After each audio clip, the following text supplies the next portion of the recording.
I think the Xi administration in China has an interest in shoring up some confidence among investors and among the domestic population about what's going on with the Chinese economy. And in that sense, this is clearly a very important political development.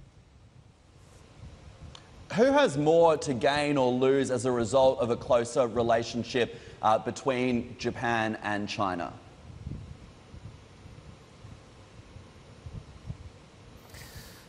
Well, look, I think, as I said, I think clearly the Chinese have a lot at stake right now. That you know, there is an importance, I think, given everything going on in their external environment.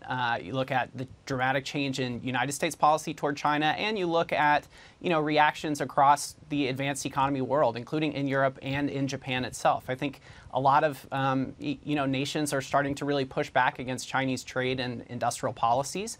And so the extent to which this this summit between Xi and Abe can be seen as a, you know, basically an important breakthrough, signaling that, you know, these countries are going to be able to get down to business, back to business as usual, it would be an important win for the Chinese government, I think.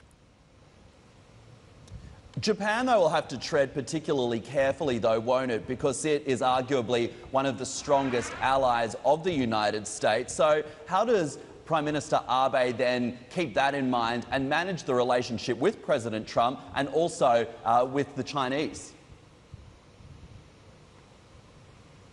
Yeah, I think that's, you know, it is important to keep in mind. I mean, Abe obviously has gone out of his way to really court the Trump administration, to try to have a positive economic and strategic connection to the Trump administration. And so in that sense, I think, you know, I'm sure there's been extensive back-channel communication and discussion between Tokyo and Washington around this visit, around, you know, what some of the messaging is going to be.